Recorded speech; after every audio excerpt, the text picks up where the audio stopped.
सोई सेवक प्रियतम मम सोई, मम अनुशासन माने जोई, मम अनुशासन माने जोई।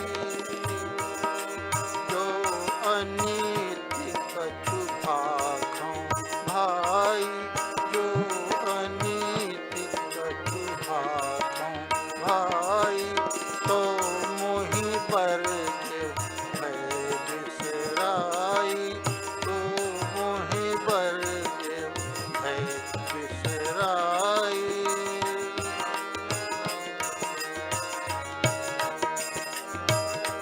बड़े भाग मानुष तन पावा, बड़े भाग मानुष तन पावा, सुर दुर्लभ सब ग्रंथ ही गावा, सुर दुर्लभ सब ग्रंथ ही गावा। साधन धाम मोक्ष कर द्वारा, साधन धाम मोक्ष कर द्वारा, पाए न जही परलोक संवारा, पाए न जही परलोक संवारा।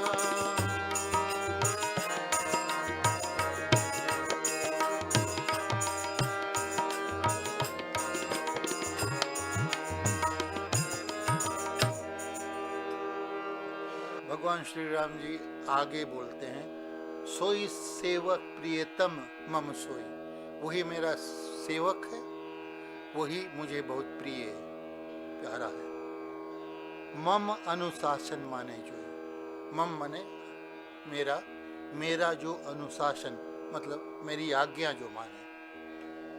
जो अनीति कछु भाखौं भाई, यदि मैं कुछ अनीति कह रहा हूँ, नीति के विरुद्ध कुछ कह रहा हूँ, तो मोहि बरजहु भय बिसराई, तो भय यानी डर छोड़कर मुझे रोक देना, वहीं पर रोक देना। बरजहु का मतलब रोक देना। किसी ने रेडियो पर अर्थ किया था, मैंने सुना था, बोले मुझे त्याग देना। बरजहु मतलब त्यागना नहीं। गोपियाँ जाती हैं यशोदा मैया के पास और बोलती हैं उनसे, यशोदा मैया बरजो अपने लल्ला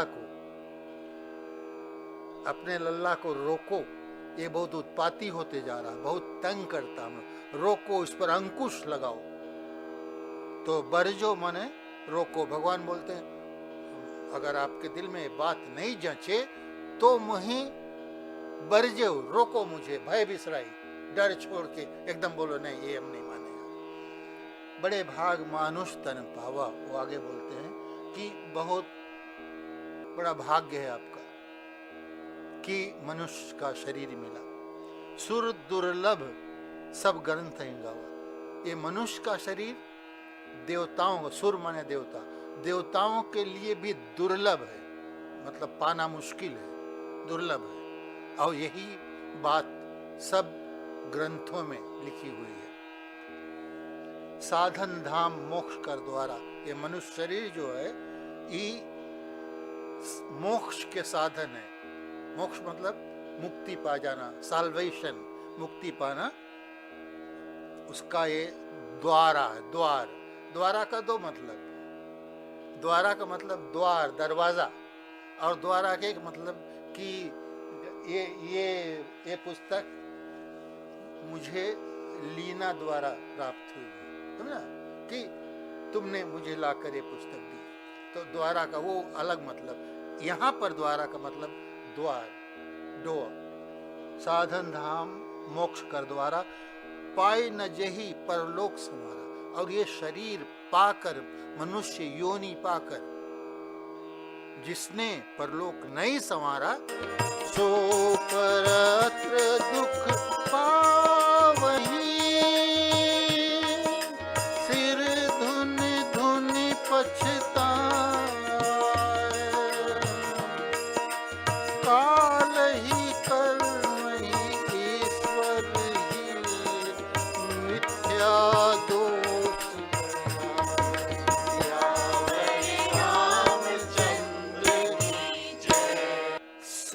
परत्र दुख पावई, सिर धुनि धुनि पछता। परत्र माने दूसरे स्थान पर। अब यहाँ जो दूसरे स्थान का अर्थ है वो जब यहाँ से हमारी आत्मा जाती है आगे, तब वहाँ परत्र वो उस देश में, परलोक में।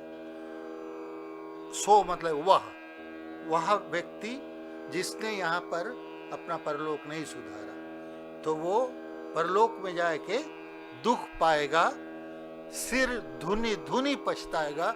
सिर धुनना माने अपना सिर अपने पीटना। बहुत तरह लोग अपना रोष, अपना क्रोध, अपना दुख प्रकट करते हैं। कुछ बाल नोचने लगते, मैंने देखा, आप अपने बाल अपने नोचेंगे, कुछ लोटे लगेंगे जमीन पर, तो इस तरह तरह तरह से लोग दुख प्रकट करते हैं। तो सिर धुनि धुनि पछता है, अपना सिर पीट डालते हैं एकदम। काल ही कर्म ही ईश्वर ही मिथ्या दोष लगाए। मिथ्या मतलब झूठा, झूठा दोष लगाते किसको? काल ही, समय को। ये समय मेरे लिए नहीं ठीक है, और ये ऐसे हुआ, वो हुआ, समय ठीक नहीं रहा। कोई कैसे, क्या समय का चक्कर है, समय नहीं ठीक मेरा। काल ही माने समय, और कर्म ही जो आप करते हैं, जो कुछ किया या कर रहे हैं, उसको दोष लगा। मेरा कर्म ठीक नहीं, मेरा काम जो कुछ मैंने किया जीवन में वो ठीक नहीं। लोग बहुत भारी गलती करते कर्म और कर्म में। कर्म का मतलब है भाग्य, फेट, प्रारब्ध। उर्दू में तमाम शब्द हैं, तकदीर, मुकद्दर, किस्मत, नसीब, ये सब शब्द हैं। वो कर्म है, पूरा रा लगता, करम, कर्म। कर्म का लेख मिटे न रे भाई, सुना वो गीत आपने ना? वो मगर कर्म पर मेरा विश्वास नहीं है। भगवान राम ने यहाँ साफ कर दिया, करहु सुनहु करहु जो तुम्हें सुहाई ना। तो कर्म की बात नहीं, यहाँ भगवान ने जो पुरानी बातें सब थी, सबका संशोधन कर दिया। सब संशोधन हो गया सब।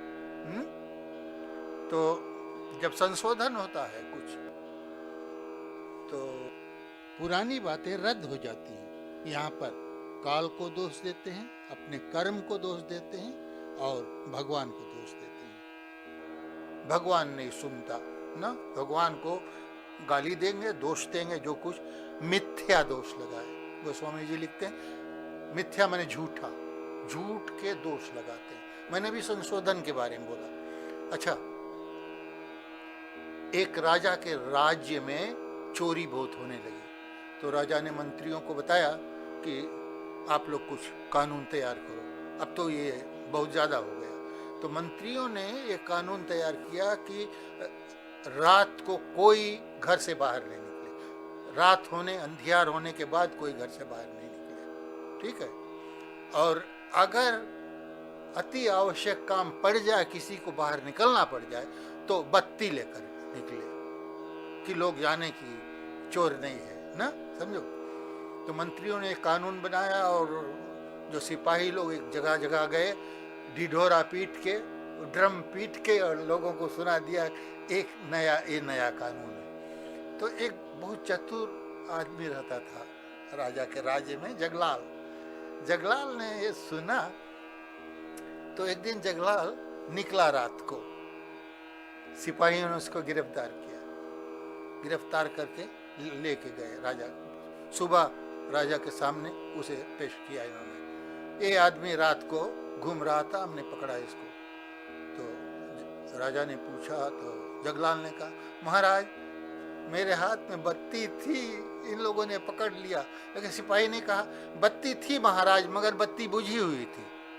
तो जगलाल ने कहा, तो नियम में तो कुछ नहीं लिखा, बत्ती जलती होनी चाहिए या बुझी होनी चाहिए। जो कानून आपने बनाया उसमें लिखा हाथ में बत्ती होनी चाहिए। तो महाराज ने मंत्रियों को डांटा और कहा, भाई ठीक से कानून तैयार करो। तो उसमें फिर से संशोधन हुआ कि हाथ में बत्ती होनी चाहिए और बत्ती जलती हुई हालत में होनी चाहिए। तो 2 हफ्तों बाद फिर जगलाल गिरफ्तार हुआ, पकड़ के लाए, बोले महाराज इस बार इसने फिर कानून तोड़ा। महाराज ने पूछा फिर तुम आ गए मेरे सामने? तो जगलाल, महाराज बत्ती थी हाथ में, महाराजा धीराज, माई बाप आप हैं, इंसाफ कीजिए, न्याय दीजिए मुझे, बत्ती थी। सिपाही ने कहा बत्ती थी मगर ये कंबल ओढ़े थे, बत्ती कंबल के अंदर थी। राजा ने पूछा जलती हालत में? उन्होंने कहा हाँ जलती हालत में, लेकिन कंबल के अंदर। तो जगलाल ने, महाराज इस ठंड के मौसम में मैं बहुत बीमार हो जाता हूँ, अगर कंबल ना ओढ़ूं। तो कंबल ओढ़ कर मैं निकला, लेकिन बत्ती जलती हुई बत्ती हाथ में थी। राजा ने फिर उसे रिहा कर दिया, जाओ भाई। अच्छा, फिर मंत्रियों को बताया संशोधन करो कानून में। तब इन्होंने फिर संशोधन किया कि रात को कोई बाहर ना निकले, अंधियार होने के बाद एकदम आवश्यक काम पड़ जाए तो वो हाथ में बत्ती लेकर निकले, बत्ती जलती हुई हालत में होनी चाहिए, जिसे 20 गज की दूरी से लोग देख सके। ये संशोधन। तो जब भगवान राम ने यहाँ सब कुछ जितना पुराने विषय रहे उनका संशोधन कर दिया ना, तो संशोधन के बाद यही नियम लागू होता है कि जो तुम करोगे तुम्हें उसका जवाब देना होगा, तुमसे पूछा जाएगा तुम क्या। पहले के बहुत बातें पहले की हैं कि हुई वही जो राम रचि राखा, और वशिष्ठ जी ने भरत जी से कहा हानि लाभ जीवन मरण जस अब जस विधियात। तो जहाँ की बात है वहीं उसको रखना चाहिए। कहते हैं कि बात और हल्दी ना, एक मुहावरा है हमारे पूर्वज का, बात और हल्दी जहाँ लगाना चाहो वहीं लग जाए ना। सिर में लगा लो हल्दी, थोड़ा पानी मिलाकर, पैर में लगा लो, पेट में लगा लो, पीठ में लगा, कहीं लगाओ, आपकी मर्जी। तो बात और हल्दी जहां लगाना चाहो वहीं लग जाती है। इसलिए जहां की बात है उसे वहीं रखें। गोस्वामी जी ने एक जगह पर लिखा, मूर्ख हृदय न चेत, मूर्ख को ज्ञान नहीं होगा, जो गुरु मिले ही बिरंच सत, बिरंच ब्रह्मा, शत माने 100 ब्रह्मा भी मिलकर आकर उसको पढ़ाएं, लेकिन वो मूर्ख है, उसको ज्ञान नहीं होगा ना। वही इसका बिल्कुल विपरीत, परस्पर विरोधी विषय गोस्वामी जी ने लिखा कि अतिशय रगड़ करे जो कोई, अनल प्रगट चंदनते हुई। कोई बहुत अधिक रगड़ करे, चंदन की लकड़ी लेकर खूब रगड़े। चंदन की लकड़ी क्यों? क्योंकि सबसे ज्यादा शीतलता चंदन की लकड़ी में है। अन्य लकड़ियों के मिलान में सबसे अधिक शीतलता मतलब ठंडक चंदन की लकड़ी में होती। तो कोई रगड़े उसमें भी आग पैदा हो जाएगी। तो ये परस्पर विरोधी, आपका बेटा पढ़ता नहीं, आप लेके गए, मास्टर बताया कि ये मूर्ख है, 100 ब्रह्मा भी मिल जाए तो ये इसको ज्ञान नहीं होगा।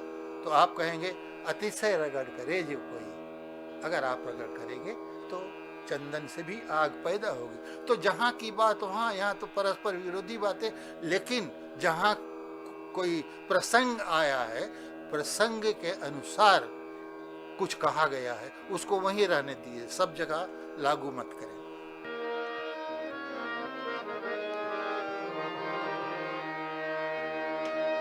यही तन कर फल, यही तन कर फल विषय में भारी, स्वर्गो स्वर्ग अंत दुखदाई, स्वर्गो स्वर्ग अंत दुखदाई, स्वर्गो स्वर्ग अंत दुखदाई।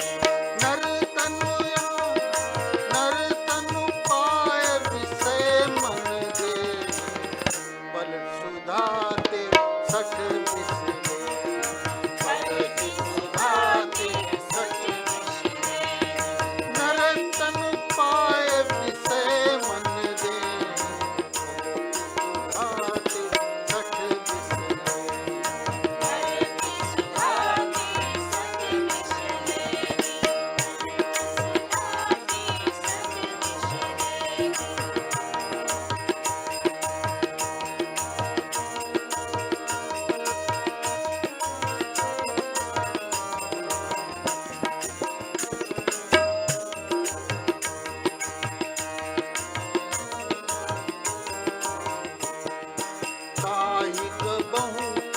कहाई न कोई,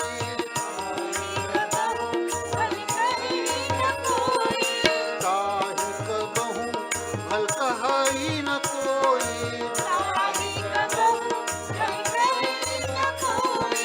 कुंजाग्रहई परस मणि खोई,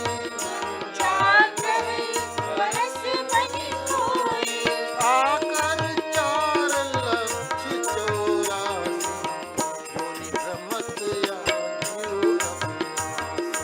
योनि भ्रमत यह जीव अविनाशी।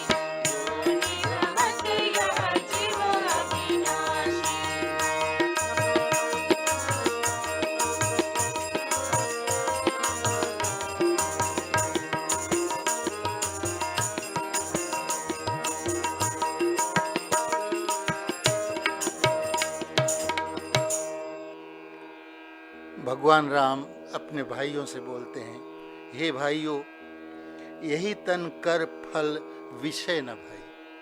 ये जो तन, ये शरीर जो मिला है, इसलिए नहीं कि हम मौज मस्ती में चूर रहे हैं, एकदम आमोद प्रमोद में डूबा रहे हैं। स्वर्ग हो स्वल्प अंत दुखदाई। स्वर्ग भी स्वल्प है, मतलब अल्प है, छोटा है, अंत में दुखदाई है। यहाँ पर जो कुछ भी भगवान ने समझाया, इसका यह मतलब नहीं कि सब लोग वैरागी हो जाए। जीवन में तो मनोरंजन की आवश्यकता पड़ती है, लेकिन ये नहीं कि उनका कहना है कि उसमें डूबे नहीं रहो, मौज मस्ती में एकदम डूबे मत रहो। नर्तन उपाय विषय महदेई, ये नर्तन मिला है और वही मौज मस्ती है, आमोद प्रमोद में, लक्ष्यरी में डूबे रहोगे तो वो इस तरह होता है जैसे कि कोई व्यक्ति पलट सुधा ते 60 विष लेही। 60 माने मूर्ख, वो मूर्ख है। सुधा मतलब अमृत को छोड़कर विष यानी जहर स्वीकार करता है, पॉइजन ले लेता है। ताही कबहू भल कहाई न कोई, उसको कभी कोई भला नहीं कहेगा। गुंजा ग्रही परसमणि खोई, पारसमणि को छोड़कर। पारसमणि में वो शक्ति है कि अगर आप पारसमणि को किसी भी लोहे से छुआ दें तो लोहा सोना हो जाएगा, पारसमणि। तो यहाँ पर भगवान समझाते हैं कि उसको कोई भला नहीं कहेगा जो पारसमणि को त्याग कर उसके बदले में गुंजा ग्रहण करे। गुंजा मतलब घुमची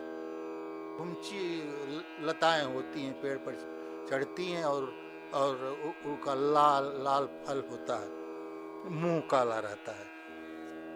बहुत लोग नहीं समझ पाते। घुमची आकर 4 लक्ष 84, योनि भ्रमत यह जीव अविनाशी। 84 लाख योनि में यह जीव जो है भ्रमण करता, चक्कर लगाता है, तरह तरह के शरीर पाता, तरह तरह की योनि में जाता है। और ये जो 84 लाख योनि हैं, ये 4 भागों में विभाजित है। जैसे बोलते हैं अंडज, पिंडज, श्वेतज और उद्भिज, ये 4 प्रकार के हैं। अंडज जो अंडा से पैदा होते हैं, और पिंडज जो माँ के गर्भ से पैदा होते हैं, श्वेतज जो मैल से पैदा होते हैं, जैसे खटमल इत्यादि जो हो जाते हैं, ये सब श्वेतज है।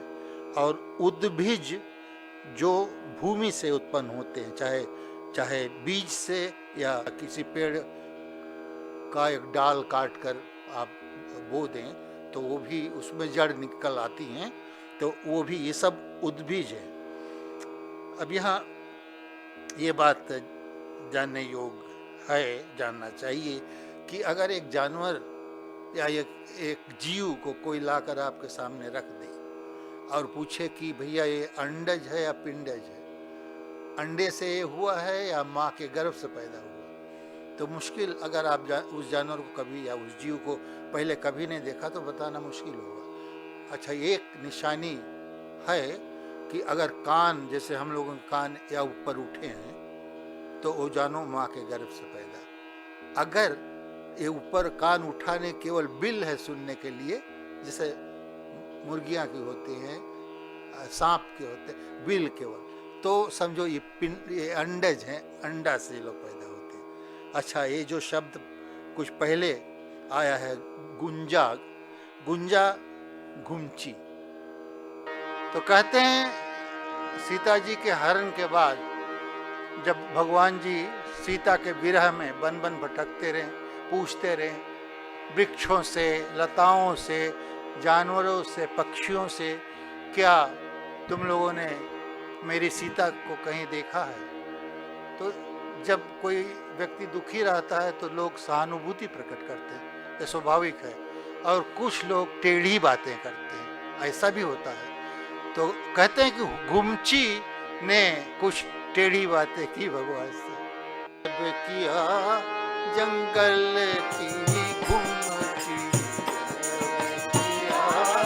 जंगल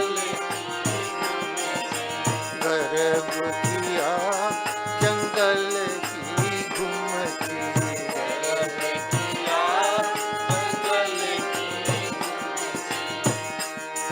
अरे मुख कारा करी डारा, हरि जी से गर्भ किया सोहा, हरि जी से गर्भ किया सोहा, हरि जी से गर्भ किया सोहा, अरे गर्भ किया सोहारा, हरि जी से गर्भ किया।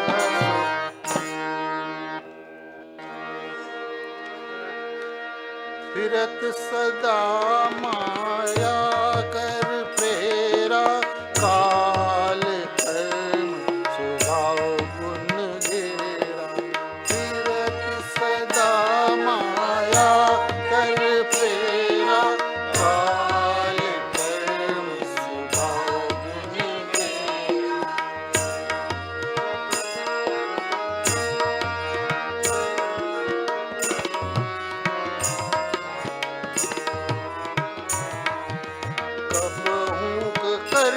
करुणा नर देहि, देत ईस बिन हेत सनेहि, कबहु के करि करुणा नर देहि, देत ईस बिन हेत सनेहि, कबहु के करि करुणा नर देहि, देत ईस बिन हेत सनेहि, कबहु करि करुणा नर देहि, देत ईस बिन हेत सनेहि।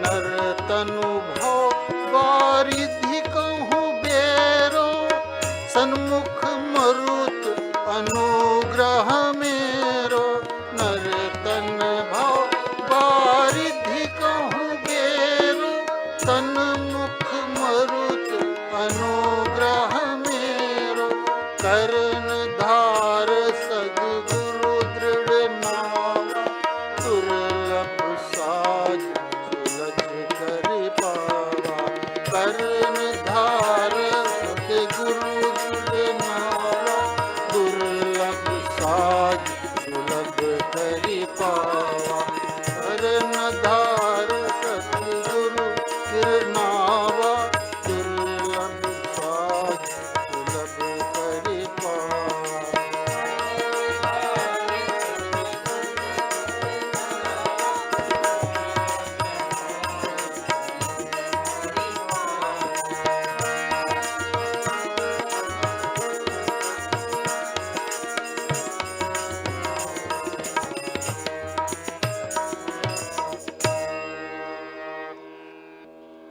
आगे की चौपाइयों में भगवान अपने भाइयों को समझाते हैं कि माया के चक्कर में पड़कर फिरत सदा माया कर प्रेरा, माया की प्रेरणा में पढ़कर काल कर्म स्वभाव गुण घेरा। और जो समय है, काल कर्म, जो कर्म करता, काम करता, जो जो स्वभाव है उसका, और जो गुण है उसके पास, उसी में घिरा हुआ वह तमाम चक्कर लगाता है। कब हूँ कर करुणा नर देहि, कभी करुणा करके, मैंने दया करके, देत ईश बिनु हेतु सनेहि, भगवान मनुष्य का शरीर दे देते हैं प्यार से। स्नेही मतलब प्यार करके, बिना हेतु, बिना कोई कारण के मनुष्य शरीर दे देते हैं हमें। नर तनु भव वारिध करु बेरो, ये जो नर तन है, मनुष्य का शरीर है, भव माने ये संसार के जो जंजाल है, वारिध मतलब समुद्र, संसार रूपी समुद्र को पार करने के लिए, बेरो माने बेड़ा मतलब जहाज, ये जहाज है, ये शरीर जो है जहाज रूपी है। और सन्मुख मरुत अनुग्रह मेरो, सामने से मरुत माने हवा, जो हवा चल रही है जिससे कि नाव सही दिशा में जाए, वो मेरी कृपा है, मेरा अनुग्रह है। अब जिस समय ये चौपाइयाँ लिखी गईं, उस समय इंजन नहीं बना था, तो जहाज को चलाने के लिए हवा की आवश्यकता होती थी। हवा जहाज को सही दिशा में ले जाती थी। इसलिए भगवान बोलते हैं कि हवा रूपी जो मेरी कृपा है या मेरा अनुग्रह है, वो हवा रूपी है उस नाव, तुम्हारे इस शरीर रूपी नाव के लिए, जहाज के लिए। कर्णधार सदगुरु दृढ़ नावा, दृढ़ नाव मतलब कि मजबूत नाव, तगड़ी नाव, वो उसके कर्णधार खेने वाला सदगुरु है। सदगुरु का मतलब ये होता है जो कोई सच्चा गुरु हो, सही गुरु हो। गुरु नहीं, गुरु तो तमाम है, सदगुरु, अच्छे गुरु हो। दुर्लभ साज सुलभ करी पावा, तो जो भगवान की कृपा से जो दुर्लभ साधन है वो भी सुलभ हो जाएंगे। अगर सही गुरु नहीं मिलेंगे, मतलब सदगुरु नहीं है, तो ज्ञान नहीं होगा। ज्ञान नहीं होगा तो उसका परिणाम क्या होगा? मेरे पिताजी एक भजन गाया करते थे, 2 पंक्तियां याद हैं, वो कुछ इस प्रकार है कि बिना विद्या के ऐ प्यारो पंडित कैसे कहाओगे, बिना विद्या के ऐ प्यारो पंडित कैसे कहाओगे, सभा हंसों के जा करके कौवा सा तुम ल जाओगे। जहाँ जाओगे हंसों की सभा है, वहाँ तुम अपने आप को कौवा के समान महसूस करोगे, क्योंकि भाषा है नहीं वहाँ। सब अगर शुद्ध भाषा बोल रहे हैं और आप जंगली हिंदी लिए घूम रहे हैं, तो वहाँ आपको लज्जित होना पड़ेगा। इसके लिए बताते हैं कि अगर जाओ कुछ सीखने के लिए, तो विद्वान व्यक्ति, जानकार व्यक्ति के पास जाओ। तो न तरे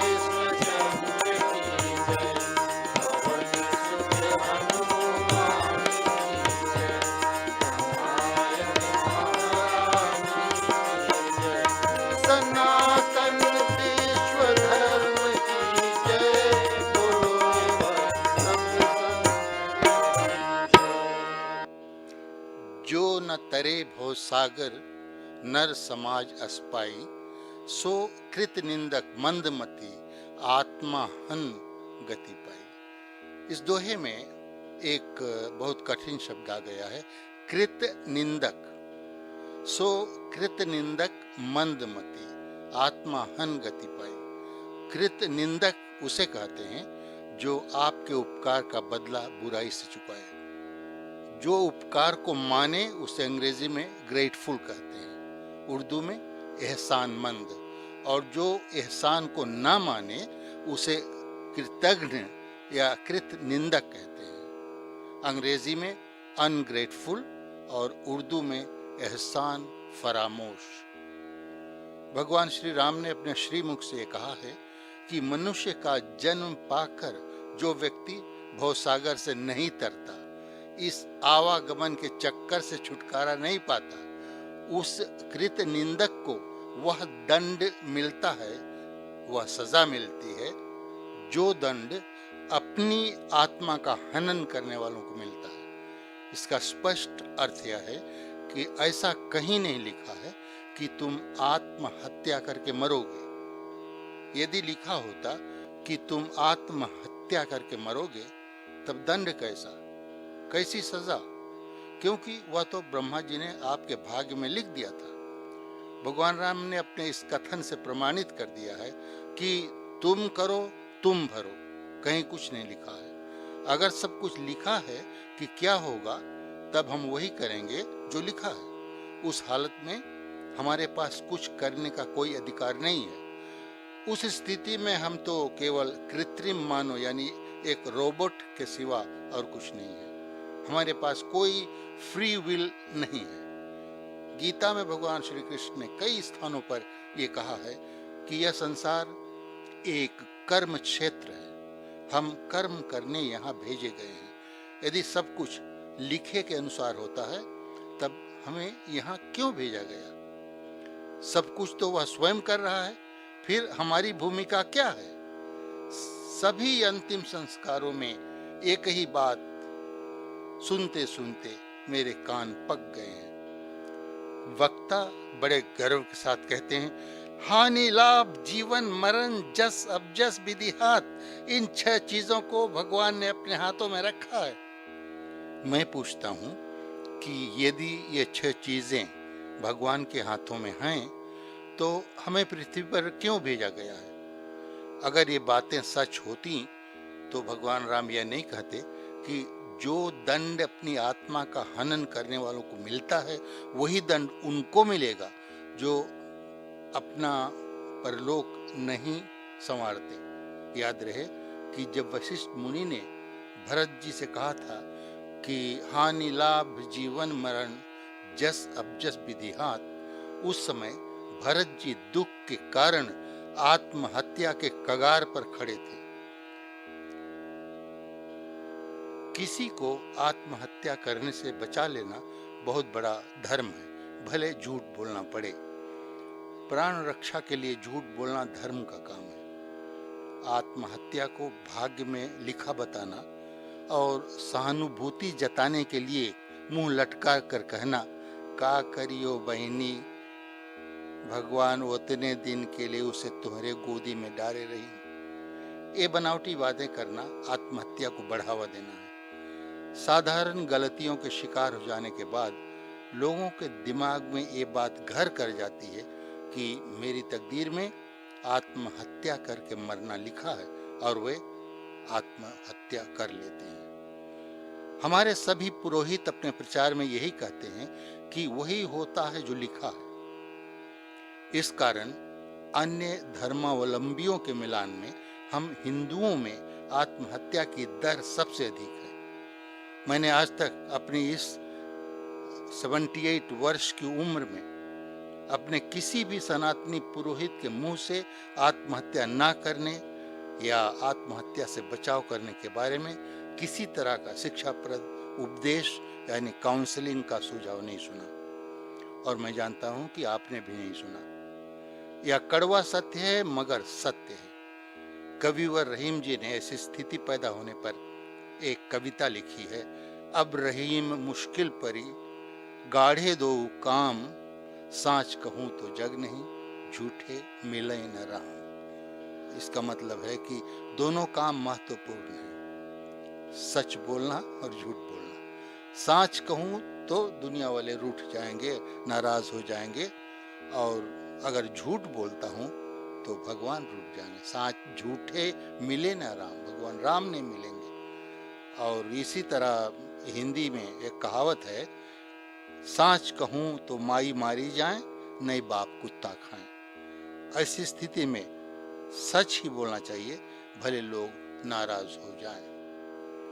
इस भाग्य में लिखा शीर्षक पर मैंने जो कुछ कहा है उस पर जमकर विरोध होगा। मैं जानता हूं कि लोग मुझे गालियां भी देंगे, मगर मैं आप समझदार लोगों से यह आग्रह करता हूं कि आप मेरे इस कथन का विरोध करने वालों से पूछिए कि क्यों ऑस्ट्रेलिया, जापान, रूस और अन्य पाश्चात्य देशों में लोग 80, 90, 100, 110, 115 वर्षों तक जीते हैं, जबकि फिजी के हमारे लोग 60, 70 की अवस्था पहुंचते पहुंचते प्रस्थान कर जाते हैं।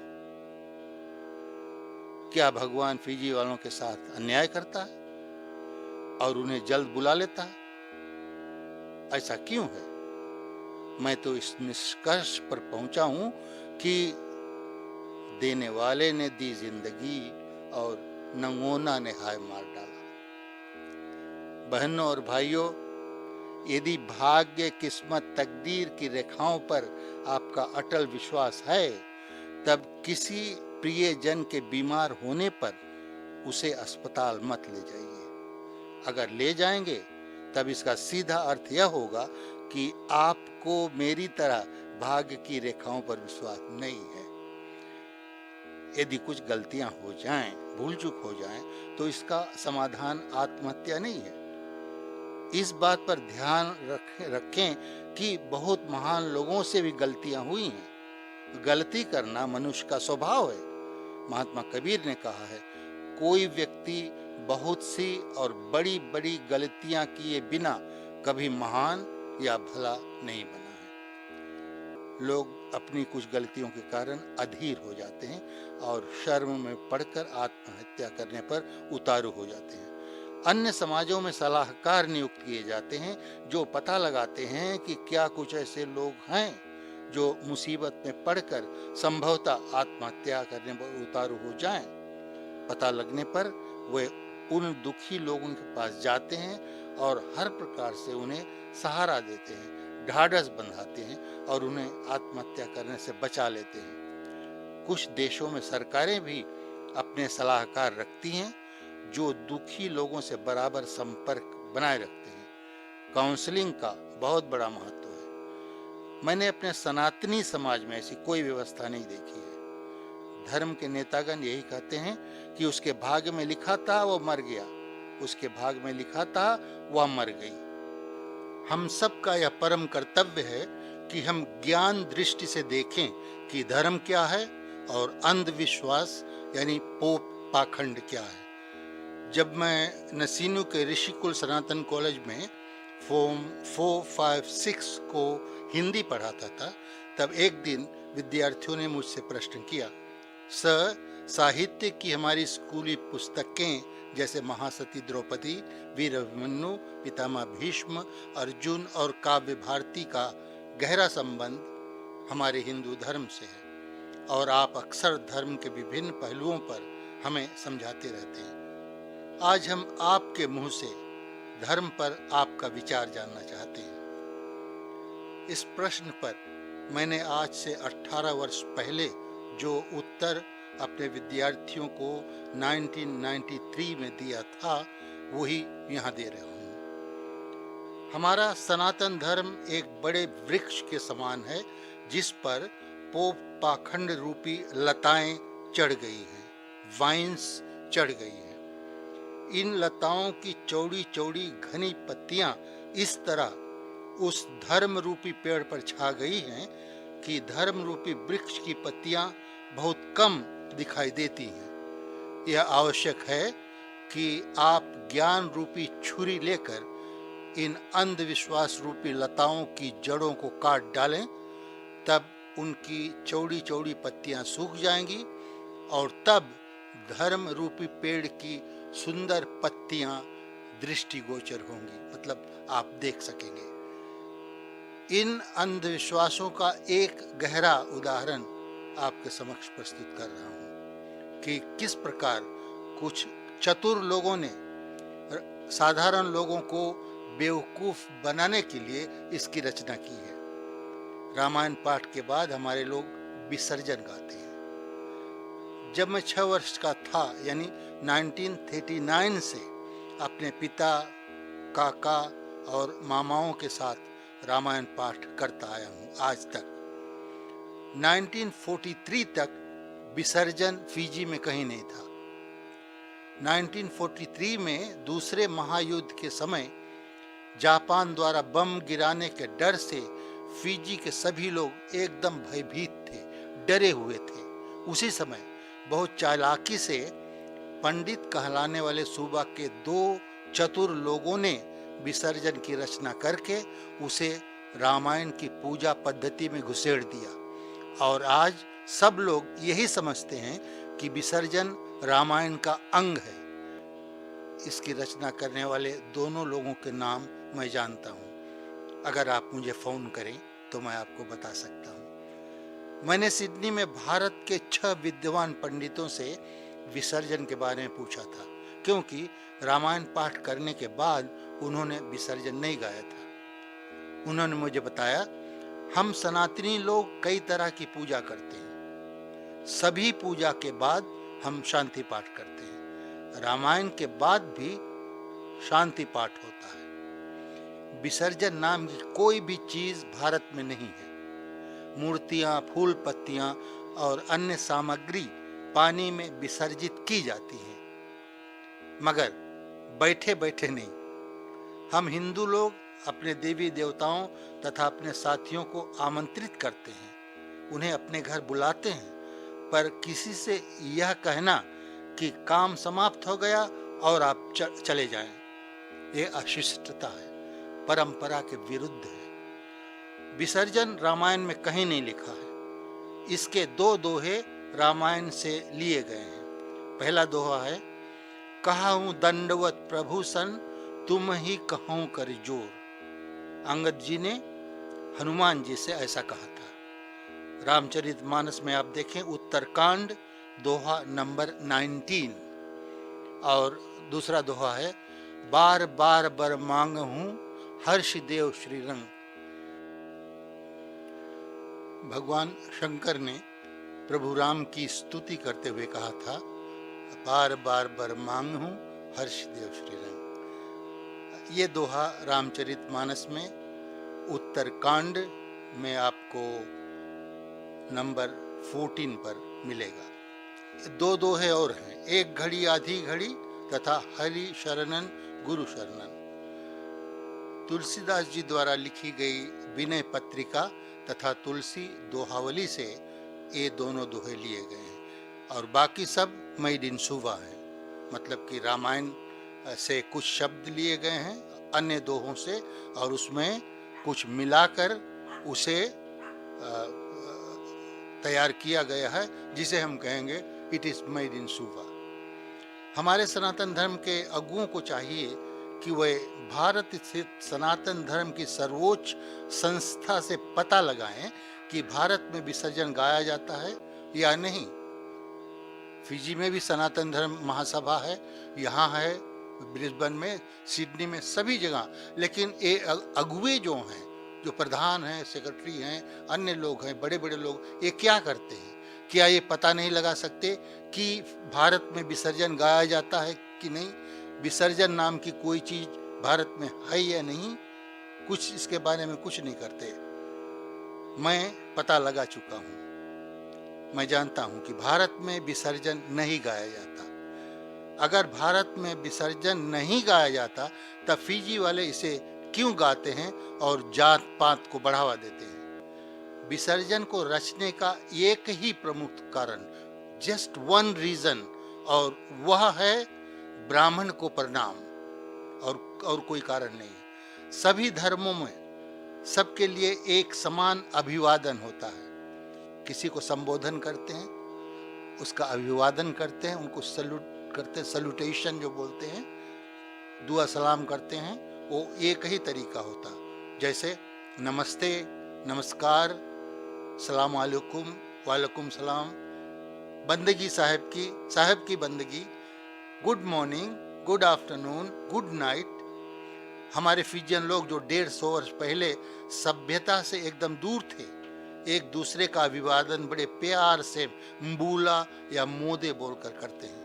केवल हम सनातनियों को इस घृणित विसर्जन ने 3 भागों में विभाजित कर रखा है। साधु संत को बंदगी, यद्यपि साधु संत अब के जमाने में कोई है नहीं, और ये शब्द जो है ये फारसी का शब्द है, उर्दू भाषा में बंदगी को काम में लाते हैं।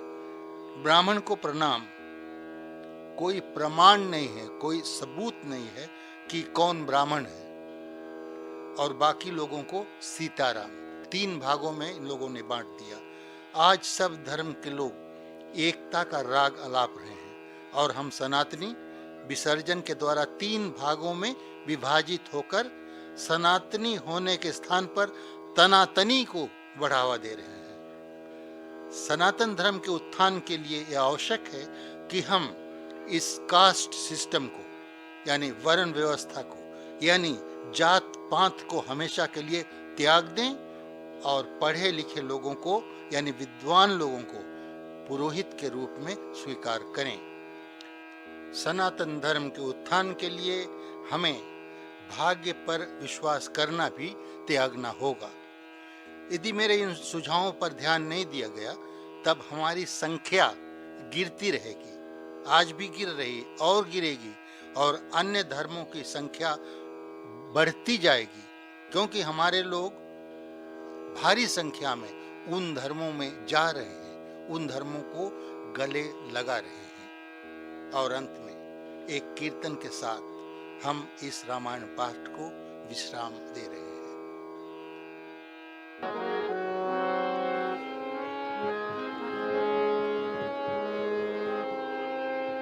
प्रेम सहित सब मिलकर बोलो, रघुपति राघव राजा, रघुपति राघव राजा राम, रघुपति राघव राजा राम, रघुपति राघव राजा राम, रघुपति राघव राजा राम, रघुपति राघव राजा राम, रघुपति राघव राजा राम।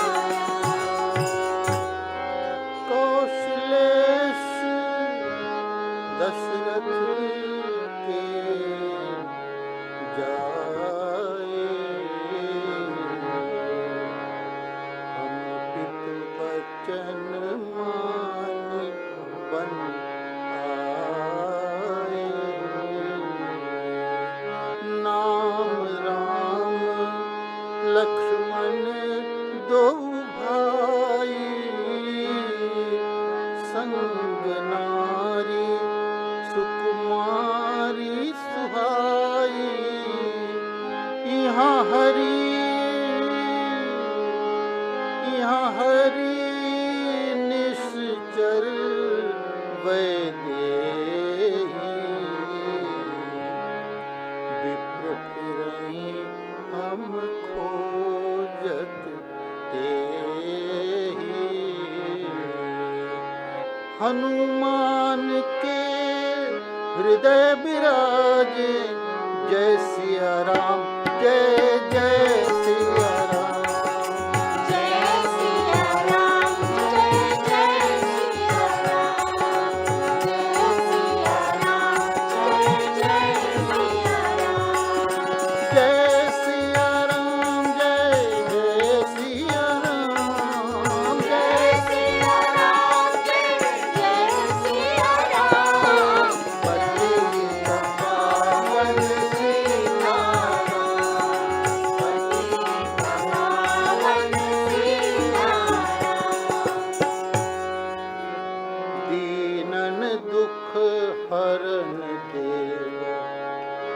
संतन हितकारी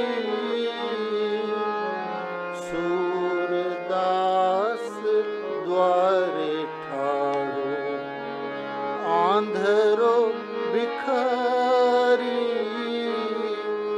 सूरदास के नयन समाए मुरली मनोहर लागे मुरली मनोहर राधे श्याम मुरली मनोहर राधे श्याम मुरली मनोहर राधे श्याम मुरली मनोहर राधे श्याम रघुपति राघव राजा राम रघुपति राघव राजा सरजू के नीर तीर बिहरत रघुवंश वीर तुलसीदास हरख निरख चरणन रज पाई तुलसीदास ने दर्शन पाए श्री राम जय राम सीता राम श्री राम जय राम सीता राम श्री राम जय राम सीता राम श्री राम जय राम सीता राम श्री राम जय राम सीता राम रघुपति राघव राजा राम रघुपति राघव राजा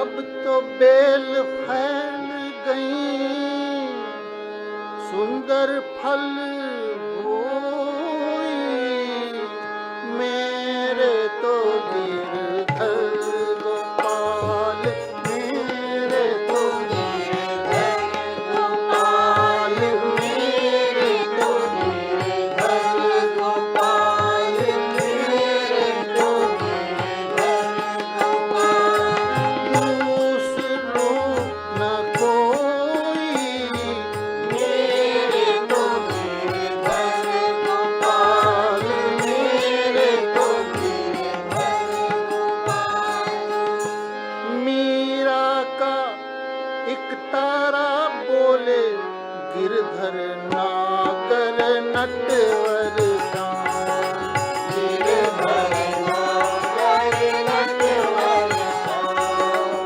गिरधर नागर नटवर श्याम गिरधर नागर नटवर श्याम गिरधर नागर नटवर श्याम रघुपति राघव राजा राम रघुपति राघव राजा राम पति कपाल